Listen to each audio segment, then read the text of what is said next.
इन लेक्चर में असी 10 क्लास एक्सरसाइज 5.2 जो प्रॉब्लम नंबर 2 सॉल्व कंदासी।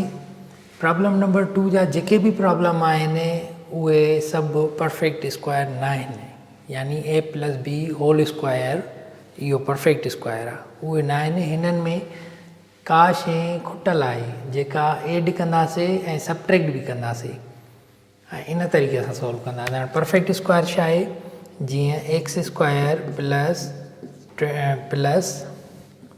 2x प्लस 1 ही परफेक्ट स्क्वायर आहे। A square plus 2ab plus B square, या जीअं 9x square plus 30x plus 25 ही भी परफेक्ट स्क्वायर आहे। 9 यानी ही भी स्क्वायर आहे, ए स्क्वायर आहे, हे बी स्क्वायर आहे, ऐं विच में ही 2ab आहे, ॿिन्ही मल्टीप्लिकेशन 2ab आहे, ही परफेक्ट स्क्वायर आहे। अगरि हिनखे स्क्वायर कंदासीं थींदो 3x प्लस 5 होल स्क्वायर, छॾाईंदासीं साॻियो ई आंसर थी वेंदो। ऐं ही बि x प्लस 1 होल स्क्वायर थी वेंदो, ही भी परफेक्ट स्क्वायर आहे। या अगरि असीं चऊं a power 8 plus 2a fourth plus 1, ही हाणे परफेक्ट स्क्वायर थी वियो। परफेक्ट स्क्वायर न हो पर हाणे परफेक्ट स्क्वायर थी वियो, छाकाणि हिन में असीं एड कयोसीं, a फोर्थ एड कयोसीं तॾहिं परफेक्ट स्क्वायर थी वियो। अहिड़े तरीक़े सां ही बि जेके सम्स आहिनि परफेक्ट स्क्वायर न आहिनि, हिननि खे परफेक्ट स्क्वायर करे सॉल्व करिणो आहे। हाणे क्वेश्चन नंबर 1 में ही a स्क्वायर मिलियल आहे ऐं b स्क्वायर मिलियल आहे, 2ab हिते न आहे मिलियल, जेको एड करिणो आहे ऐं सबट्रैक्ट बि करिणो आहे। सॉल्यूशन, छाकाणि त एड असां त नथा करे सघूं जेसि ताईं असीं सबट्रैक्ट न कयूं, यानी बैलेंस न कयूं। तंहिं करे हिन में असीं एड बि कंदासीं ऐं सबट्रैक्ट बि कंदासीं। एडिंग एंड सबट्रैक्टिंग 2ab हिन में खुटल आहे, 2 हिन जो a छा थींदो 2a, यानी 2a स्क्वायर थी वेंदो। a आहे 2a स्क्वायर, ऐं b छा आहे, ही कंहिंजो स्क्वायर आहे 25 जो स्क्वायर आहे, ऐं बी फोर्थ बी स्क्वायर जो स्क्वायर आहे, थींदो 25b स्क्वायर, यानी equal to 100 a square B square. 100 a square ऐं बी स्क्वायर हिन में खुटल आहे, उहो एड कंदासीं ऐं सबट्रैक्ट बि कंदासीं, त पोइ परफेक्ट स्क्वायर थींदो। a square plus 16 625 B fourth, add कंदासीं 100 a स्क्वायर बी स्क्वायर ऐं सबट्रैक्ट बि कंदासीं 100 a स्क्वायर बी स्क्वायर। ॻाल्हि साॻी थी वई, एड ऐं सबट्रैक्ट कयोसीं त हाणे ही परफेक्ट स्क्वायर थी वेंदो सॼो। कीअं?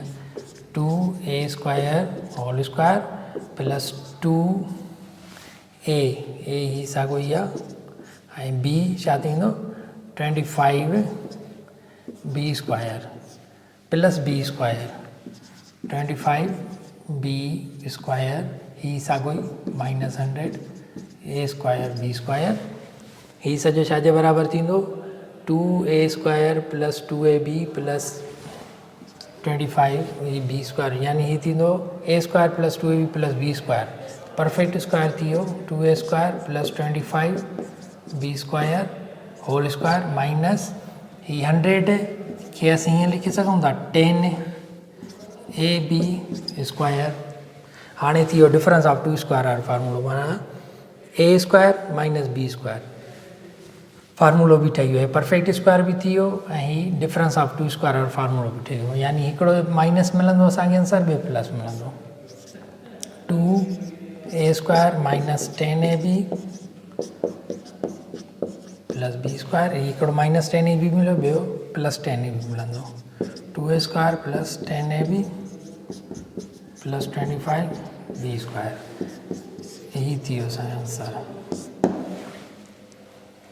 क्वेश्चन नंबर 4 खे बि ईअं ई साॻे तरीक़े सां सॉल्व कंदासीं जीअं हिनखे सॉल्व कयोसीं, यानी हिन में बि असांखे a मिलियल आहे स्क्वायर ऐं b स्क्वायर बि मिलियल आहे, यानी 1 जो स्क्वायर ऐं 2b स्क्वायर जो स्क्वायर मिलियल आहे।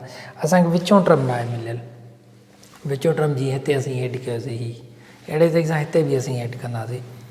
सॉल्यूशन, हाणे विचों टर्म असां रफ कयूं, कहिड़ो थी वेंदो 1 हिन जो ही 1 जो स्क्वायर आहे ऐं ही 2b स्क्वायर जो स्क्वायर आहे, हिन जी ॿीण बि कयूं यानी 2ab 2ab त हीअ थींदो 4b स्क्वायर। असांखे 4b स्क्वायर ज़रूरत में आहे हिन खे परफेक्ट स्क्वायर मिलण लाइ, तंहिंजे करे adding and subtracting 4b square both sides। असां इहो तव्हां सोचींदा हूंदव त इहे असांखे हीअ कॾहिं आयो 2ab। असांखे ख़बर आहे फार्मूलो a plus B whole square बराबरि आहे a square plus 2ab plus b square, हीअ परफेक्ट स्क्वायर आहे। ऐं ॿियो फार्मूलो असांखे ख़बर आहे a minus B whole square बराबरि आहे a square minus 2ab plus B square आहे। इन फार्मूले मां ए बी अचे थो कॉन्सेप्ट 2ab वारो, यानी हिते असांखे a स्क्वायर बि मिलियल आहे b स्क्वायर बि मिलियल आहे, बाक़ी हीअ असांखे खपे, तंहिंजे करे असीं उहो एड बि कयूं था ऐं सबट्रैक्ट बि कयूं था। Add and subtract adding and subtracting 4b square 1 plus 4b fourth plus 4b square minus 4b square, ही परफेक्ट स्क्वायर हाणे थी वेंदो। 1 जो स्क्वायर प्लस 2a 1 आहे, b छा थींदो 2b स्क्वायर प्लस हिन जो ई स्क्वायर कयूं 2b स्क्वायर, यानी ये 2b स्क्वायर जो स्क्वायर आहे, हे सॼो परफेक्ट स्क्वायर थी वियो माइनस 4b स्क्वायर। हीअ साॻियो रखियोसीं, हीअ हिन सां एड करे छॾियोसीं, एडजस्ट करे छॾियोसीं। हीअ हाणे परफेक्ट स्क्वायर थी वियो a square plus 2ab plus b square, इहो थी वेंदो a प्लस b यानी 2b होल स्क्वायर थी वियो माइनस 2b स्क्वायर। हाणे डिफरेंस ऑफ 2 स्क्वायर सां सॉल्व कंदासीं हिनखे, त हीअ थी वेंदो 1 माइनस 2b, हिकिड़ो माइनस मिलंदो ॿियो प्लस मिलंदो 1 plus 2b plus b square, हीअ थी वियो आंसर। क्वेश्चन 5 क्वेश्चन 6 बि बिल्कुलु इन ई वांगुरु सॉल्व थी वेंदा। हिन में असांखे कहिड़ी ज़रूरत पवंदी, हीअ 8 जो स्क्वायर आहे, 8a फोर्थ जो, त तंहिंजे करे थींदो ऐं हीअ y फोर्थ जो स्क्वायर आहे, तंहिंजे करे असांखे ॿिन्ही खे ज़रूरत कयूं त थींदो 8x fourth into y fourth, ऐं हिनखे वरी डबल बि कयूं त असांखे ज़रूरत में छा आहे 16x फोर्थ y फोर्थ, जेको हिन में एड बि कयूं सबट्रैक्ट बि कयूं। ऐं हिन में असांखे कहिड़ी नीड आहे r स्क्वायर, ऐं हीअ कंहिंजो स्क्वायर आहे 2s स्क्वायर जो स्क्वायर आहे, ऐं हिनखे डबल बि कयो। हिन में असांखे नीड थींदी 2r स्क्वायर s स्क्वायर न 4 2 2 जा 4r स्क्वायर एड बि कंदासीं, हिन में सबट्रैक्ट बि कंदासीं, ऐं हिन में 16x fourth y fourth add बि कंदासीं सबट्रैक्ट बि कंदासीं, पोइ अॻिते प्रोसेस हलंदो। क्वेश्चन नंबर 3, क्वेश्चन नंबर 3 में असांखे घणो एड न करिणो पवंदो, a fourth plus a fourth plus a square plus a, यानी हिते असांखे जेके ज़रूरत आहे एड करण लाइ उहा a स्क्वायर जी ज़रूरत आहे, तॾहिं हे 2a स्क्वायर थींदो ऐं परफेक्ट स्क्वायर थींदो, यानी हिते 2a स्क्वायर हुजणु खपे। तंहिंजे करे असीं adding and subtracting a square, असीं a स्क्वायर एड बि कंदासीं सबट्रैक्ट बि कंदासीं, छाकाणि त हिन में ज़रूरत ई a स्क्वायर जी आहे। a fourth plus a square plus 1 plus a square minus a square, हीअ स्क्वायर हिन सां मिलंदो थींदो a fourth plus 2a square plus 1 minus a square. हिनखे असीं a plus b whole square फार्मूले सां सॉल्व कयूं, हे थींदो a स्क्वायर जो स्क्वायर प्लस 2a स्क्वायर ही 1 प्लस 1 जो स्क्वायर, यानी a square plus 2ab plus b square थी वियो परफेक्ट स्क्वायर, यानी ये थींदो a plus B whole square minus हिन ही असीं हीअं बि लिखी सघूं था ए स्क्वायर। हाणे ही डिफरेंस ऑफ टू स्क्वायर तव्हां हिकिड़े ब्रैकेट में प्लस मिलंदो, ॿी ब्रैकेट में माइनस।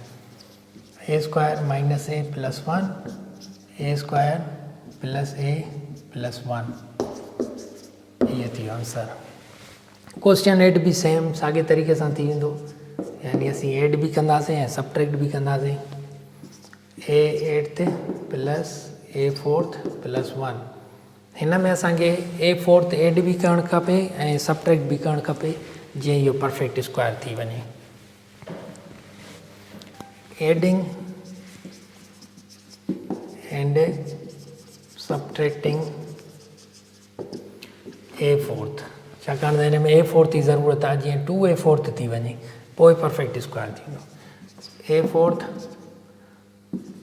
प्लस 1 सेम साॻियो दर्जो। हाणे एड कयूं ए फोर्थ ऐं सब्ट्रैक्ट भी कयूं ए फोर्थ। ए फोर्थ हिन सां मिलंदो 2a फोर्थ थींदो, 8 plus 2a fourth plus 1 minus A fourth. हाणे ही परफेक्ट स्क्वायर थी वियो। A plus B whole square formula solve कयूं। A fourth square plus 2 A fourth 1 plus 1 जो स्क्वायर, साॻियो ई दर्जो मिली वियो। ए फोर्थ कंदासीं 8 मिलंदो, ही मल्टीप्लाई कंदासीं ही मिलंदो ऐं हिन स्क्वायर कंदासीं साॻियो इहो मिलंदो माइनस ए फोर्थ ही सेम लाथोसीं हिते। ही सॼो थी वियो A square plus 2 A B plus B square, त इहो छाजे बराबरि आहे, A plus B whole square. हिते ए ही आहे ऐं बी ही आहे माइनस ए फोर्थ खे असीं हीअं बि लिखी सघूं था, ए स्क्वायर जो स्क्वायर।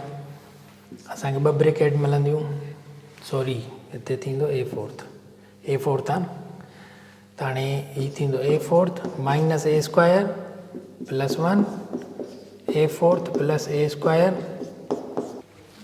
हिन पार्ट खे असां वधीक डिकम्पोज़ करे सघूं था, जीअं हीअ असां डिकम्पोज़ कयो आहे, हिन जो आंसर छा आहे, ही आहे, यानी डिकम्पोज़ थियो न। हिन खे अहिड़े तरीक़े सां असीं प्लस वारे खे डिकम्पोज़ करे सघूं था। ए फोर्थ माइनस ए स्क्वायर प्लस 1 ऐं हिन खे वधीक डिकम्पोज़ कंदासीं, जीअं ॾिसो हीअ असां आंसर कढियो आहे A square minus A plus 1 A square plus A plus 1।